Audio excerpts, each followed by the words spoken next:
नमस्कार दोस्तों, royal maths education classes में आप सभी विद्यार्थियों का हार्दिक स्वागत है।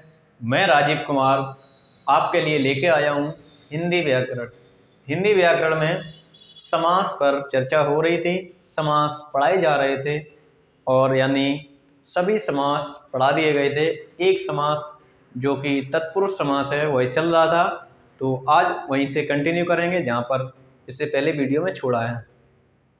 तो मेरा सभी मित्रों से अनुरोध है कि इस वीडियो को ज़्यादा से ज़्यादा शेयर कर दें और इस वीडियो को लाइक कर दें और मित्रों से बोलें कि इस चैनल को सब्सक्राइब भी कर लें। तो जैसे बताया था कि तत्पुरुष समास क्या होता है, तत्पुरुष समास की परिभाषा बताई थी, लिखी भी है। जिस समास में उत्तर पद प्रधान हो और पूर्व पद व उत्तर पद के मध्य विभक्ति चिन्ह या हम कह लें कारक चिन्ह का लोप हो जाता है, उसे तत्पुरुष समास कहते हैं। उसे तत्पुरुष समास कहते हैं। कहने का मतलब ये है, प्रथम पद यानी पूर्व पद जिसे कहते हैं, या हम कह लें द्वितीय पद यानी उत्तर पद के मध्य जो विभक्ति चिन्ह होता है यानी कारक चिन्ह होता है, उसका लोप कर दिया जाता है और एक मिला दिया जाता है, मेल कर दिया जाता है दो शब्दों के मध्य, तो उसे हम तत्पुरुष समास कहते हैं। इसके 6 भेद होते हैं। कितने भेद होते हैं? 6 भेद। कौन कौन से? कर्म तत्पुरुष, सेकंड है करण तत्पुरुष, और थर्ड है संप्रदान तत्पुरुष, फोर्थ है अपादान तत्पुरुष, और 5 है संबंध तत्पुरुष, और 6 है अधिकरण तत्पुरुष। इसमें संप्रदान जो तत्पुरुष है यहाँ तक चर्चा हो चुकी थी। आज हेडिंग डालेंगे अपादान तत्पुरुष। तो हेडिंग रहेगी हेडिंग नंबर 4। हेडिंग नंबर 4 अपादान तत्पुरुष समास। तत्पुरुष समास, अपादान तत्पुरुष समास। हेडिंग डालेंगे अपादान तत्पुरुष समास। इसकी परिभाषा लिखेंगे। जिस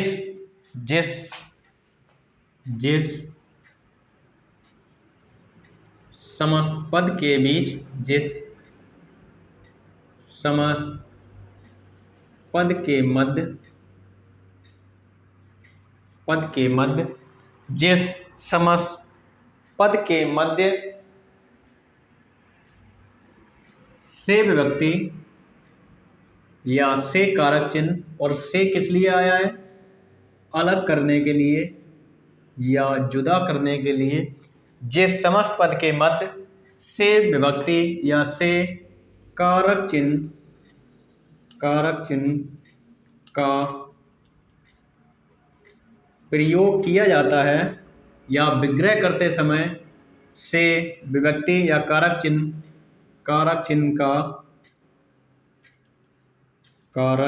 का प्रयोग किया जाता है,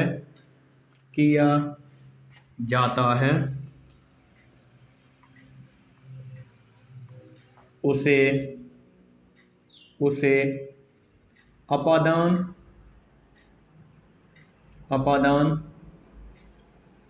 तत्पुरुष समास कहते हैं।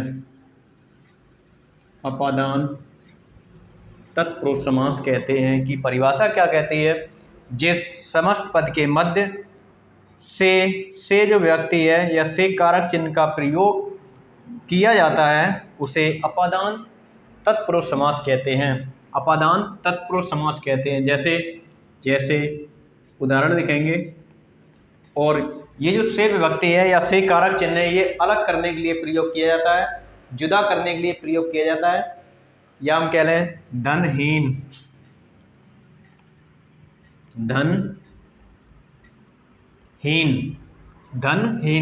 शब्द क्या है? शब्द है धनहीन।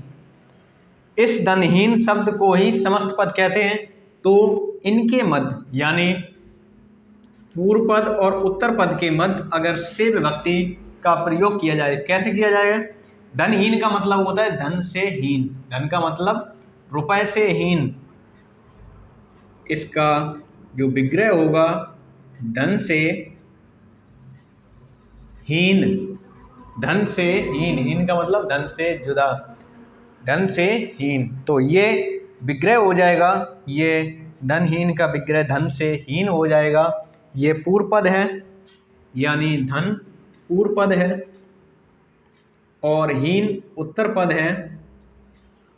उत्तर पद यानी हीन जो शब्द है ये बता रहा है कि धन से हीन होना है, धन से जुदा होना है, अलग होना है। तो इसका विग्रह हो जाएगा धन से हीन। अगला देखेंगे पथहीन, पथ हीन, पथ से हीन, पथ से हीन, पथ से हीन। पथ का मतलब होता है रास्ता, हीन का मतलब अलग होना। पथ से हीन या हम कह लें देश निकाला, देश, देश निकाला में अगर समास पूछा जाए तो ये तत्पुरुष समास में अपादान तत्पुरुष समास का उदाहरण रहेगा। इसका विग्रह करेंगे देश से, देश से निकाला। जैसे किसी व्यक्ति को देश से निकाल दिया जाए और उससे बोलते हैं इसका देश निकाला हो गया, तो देश निकाला का मतलब हो गया देश से निकाला गया या देश से निकाला। ऋण मुक्त, अगला शब्द है ऋण मुक्त, ऋण मुक्त, ऋण से मुक्त यानी कर्जे से मुक्त, ऋण से मुक्त। तो ये जो से विभक्ति जो भी आ रही है, से विभक्ति ये अलग करने के लिए आ रही है कि देश से अलग किया जा रहा है व्यक्ति को, इसलिए बोल दिया देश निकाला। ऋण से मुक्त किया गया यानी ऋण से दूर हट गया तो ऋण मुक्त कह दिया। पथ से हीन यानी रास्ते से अलग है वो, तो पथहीन। या हम कह लें गुणहीन, गुणहीन, इसका हो जाएगा गुण से, गुण से हीन, गुणहीन, गुण से हीन।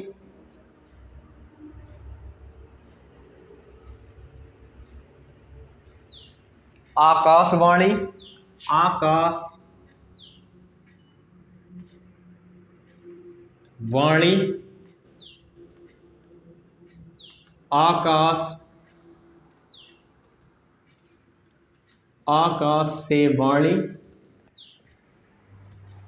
वाणी का मतलब बात, और आकाश जैसे कहते नहीं आकाशवाणी हुई है क्या, तो आकाश से आवाज हुई है क्या, आकाश से वाणी आई है क्या, तो आकाशवाणी। आप लोग नोट कर लें या स्क्रीनशॉट ले लें। इस प्रकार के जो कि समास होते हैं वह तत्पुरुष समास में अपादान तत्पुरुष समास के उदाहरण होते हैं, आप लोग नोट कर लें। इसके बाद देखेंगे अगला। अगर आप लोगों को ये समझ में आया हो तो ज़्यादा से ज़्यादा मित्रों को शेयर कर दें और लाइक भी करते हुए चलेंगे। अगली हेडिंग रहेगी संबंध तत्पुरुष, अगली हेडिंग डालेंगे संबंध तत्पुरुष।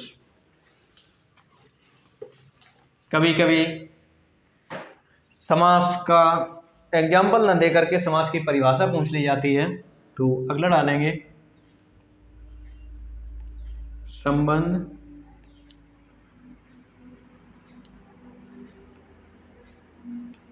तत्पुरुष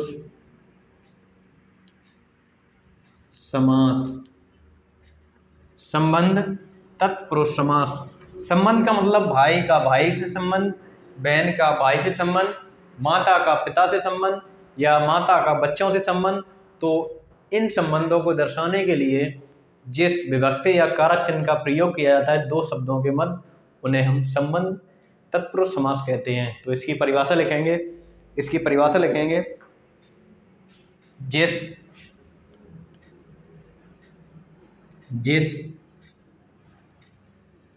समस्त पद के मध्य, समस्त पद के मध्य का, की, के, का की के, कारक चिन्ह, कारक चिन्ह का प्रयोग किया जाता है, प्रयोग किया जाता है, उसे संबंध तत्पुरुष समास कहते हैं।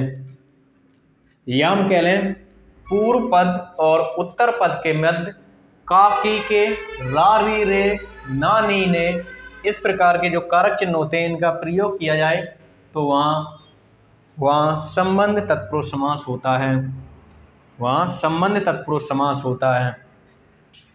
जैसे कह लें ये मान लो पूर्व पद है और ये मान लो उत्तर पद है, इनके मध्य का, की के आए, का की के आए, या ना, नी, ने आए, ना, नी, ने आए, या रा, री, रे, इस प्रकार के कारक चिन्ह का प्रयोग किया जाए तो वहाँ संबंध तत्पुरुष समास होता है। जैसे उदाहरण लिख सकते हैं, जैसे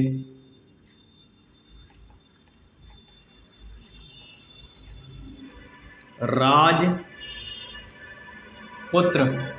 जैसे एग्जाम्पल है, उदाहरण है राजपुत्र।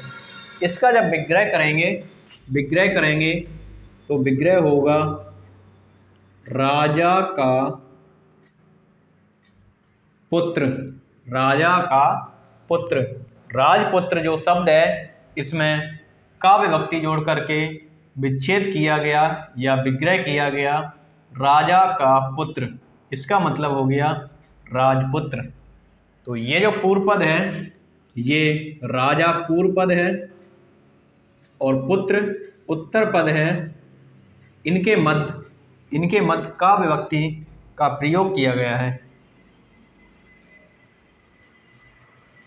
या हम कह लें, या जैसे परिभाषा लिखी हुई है उत्तर पद प्रधान हो, तो ये उत्तर पद यानी पुत्र का संबंध बताया जा रहा है, किससे? पुत्र का संबंध बताया जा रहा है राजा से, कि ये राजा का पुत्र है, राजा का पुत्र। तो यहाँ प्रधान हुआ पुत्र, राजा का पुत्र। संबंध तत्पुरुष समास का एग्जाम्पल रहेगा। या अगला लिखें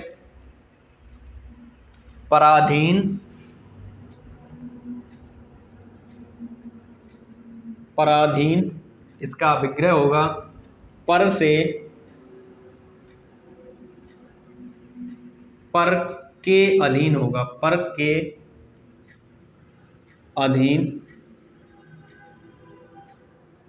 अधीन। यहाँ के विभक्ति है, यहाँ का विभक्ति है, पर के अधीन, पराधीन। या लिख दें राजकुमार,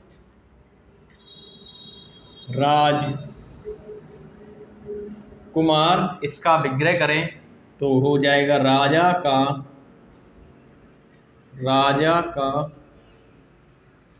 कुमार, राजा का कुमार, कुमार का मतलब होता है बच्चा, लड़का। या राजा का कुंवर। देश रक्षा, देश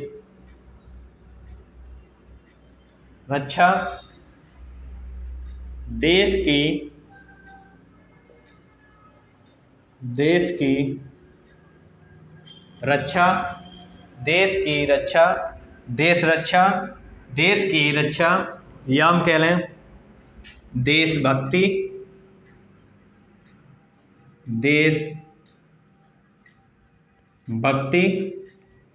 विग्रह होगा देश की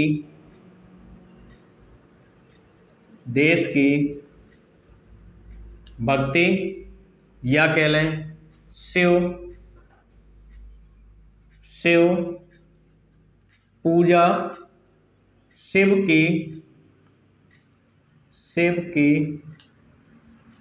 पूजा, शिव की पूजा। इस प्रकार के जो वाक्य होंगे या शब्द होंगे उनमें संबंध तत्पुरुष समास देखने को मिलता है। या कह दें गुरु सेवा, गुरु सेवा, इसका विग्रह करेंगे गुरु की, गुरु की सेवा, गुरु सेवा, गुरु की सेवा। गंगा जल, गंगा जल, इसका विग्रह हो जाएगा गंगा का जल, गंगा का जल, गंगा जल, गंगा का जल। रामायण,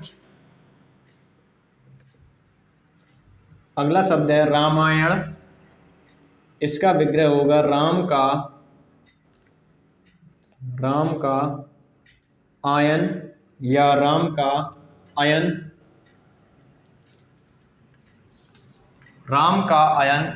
तो यहाँ जो का, की, का, के, की, का, इस प्रकार की जो विभक्ति देखने को मिल रही है, कारक चिन्ह देखने को मिल रहे हैं, जो ये शब्द लिखे हुए हैं इनमें संबंध बताया जा रहा है कि शिव पूजा, पूजा और शिव का संबंध बताया जा रहा है कि शिव की पूजा की बात की जा रही है, इसलिए बोल दिया शिव पूजा। यहाँ विभक्ति का लोप करके पूरा एक शब्द बोल दिया है शिव पूजा। या गुरु सेवा, गुरु की सेवा। आप लोग नोट कर लें या स्क्रीनशॉट ले लें। इसके बाद देखेंगे अगला समास, अधिकरण तत्पुरुष समास। अगर आप लोगों को समझ में आ रहा हो तो ज़्यादा से ज़्यादा मित्रों को शेयर कर दें, लाइक कर दें, इस चैनल को सब्सक्राइब कर लें। अब देखेंगे अधिकरण तत्पुरुष समास।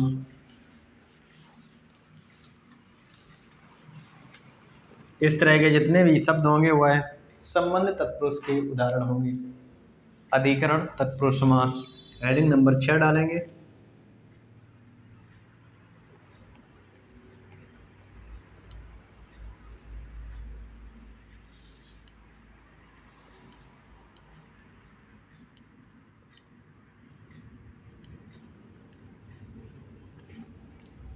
अधिकरण तत्पुरुष समास, जैसे अधिकरण कारक में जो पढ़ाया है मैंने, मैं या पर जैसी विभक्ति देखने को मिलती हैं, उसी प्रकार से यहाँ पर भी मैं या पर जो कारक चिन्ह होते हैं वह दो शब्दों के मध्य देखने को मिलेंगे, तो अधिकरण तत्पुरुष समास के उदाहरण कहे जाएंगे। या लिखेंगे जिस, जिस समास का पूर्व पद और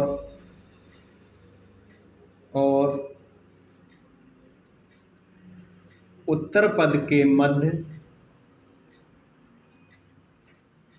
उत्तर पद के मध्य मैं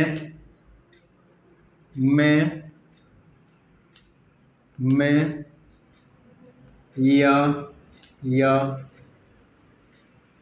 पर, मैं या पर विभक्ति जिस समास का या जिस समास के पूर्व पद और उत्तर पद के मध्य मैं या पर विभक्ति या कारक चिन्ह, मैं या पर कारक चिन्ह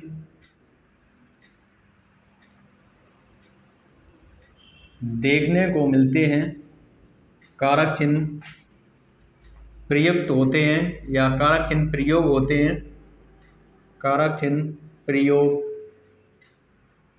किए जाते हैं, किए जाते हैं। अधिकरण, अधिकरण तत्पुरुष समास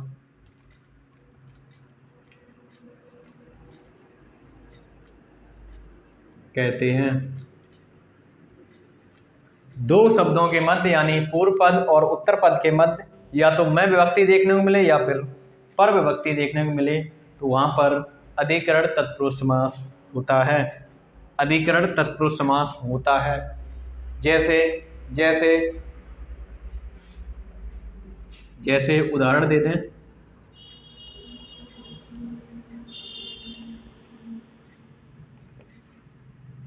शोकमग्न, उदाहरण है शोकमग्न। इसका जब विग्रह करेंगे तो विग्रह होगा शोक में मग्न, शोक में मग्न, शोकमग्न, शोक में मग्न। तो जो शोक है ये पूर्व पद है, मग्न है ये उत्तर पद है। इनके बीच में मैं विभक्ति प्रयोग में आई है तो शोकमग्न ये अधिकरण तत्पुरुष समास का उदाहरण होगा। अधिकरण तत्पुरुष समास का उदाहरण होगा। अगला देखेंगे पुरुषोत्तम।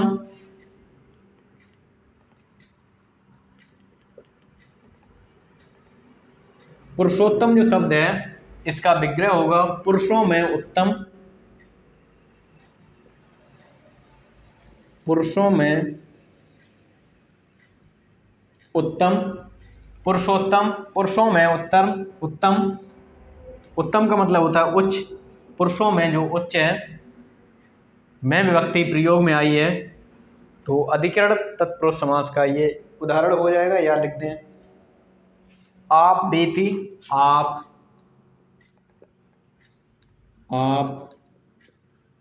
बीती, इसका विच्छेद होगा आप पर बीती,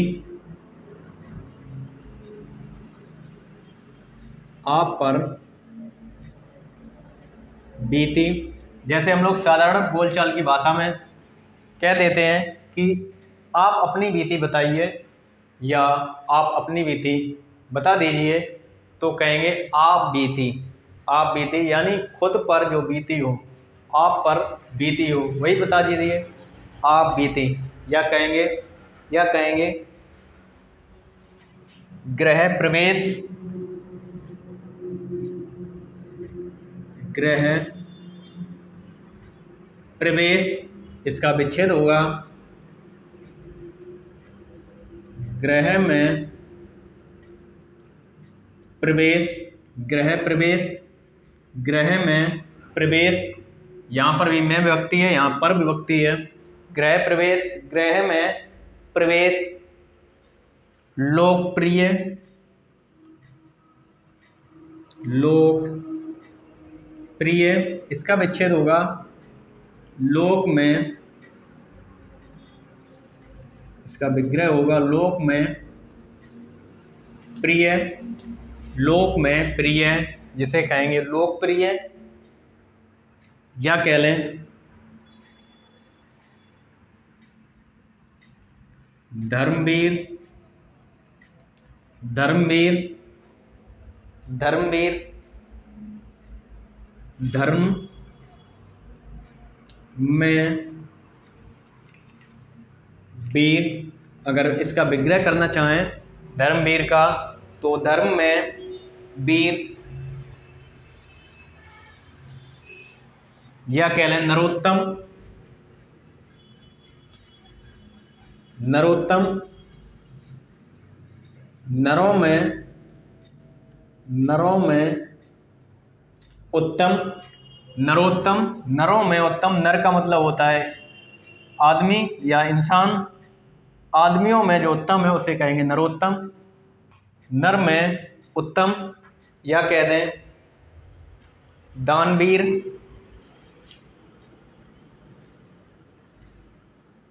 दानवीर, दान में वीर। या कह लें जैसे हमारा देश है कृषि प्रधान, कृषि में प्रधान। तो इस प्रकार के जो भी शब्द होंगे वह अधिकरण तत्पुरुष समास के उदाहरण होते हैं।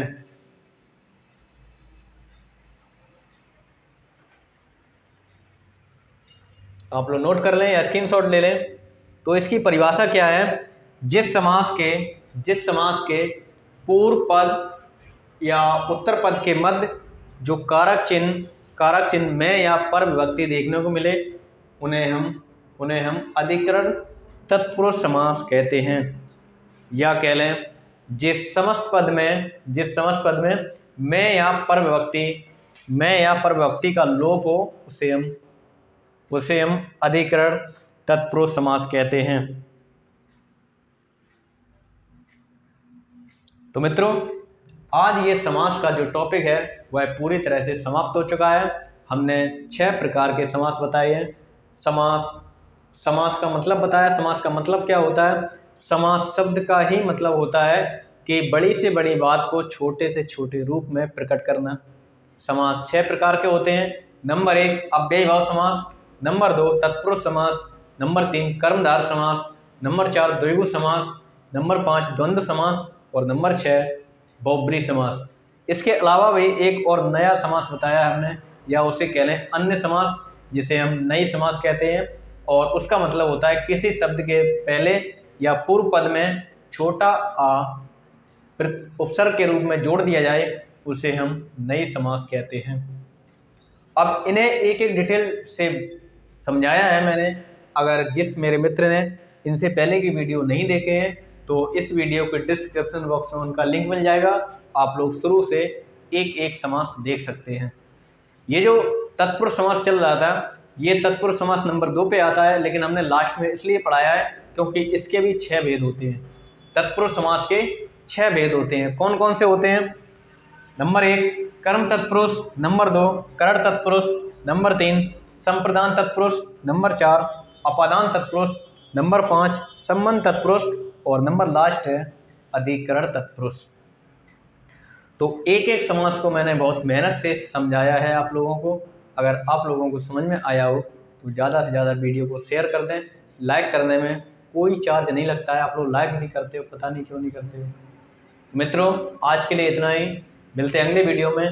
तब तक के लिए नमस्कार।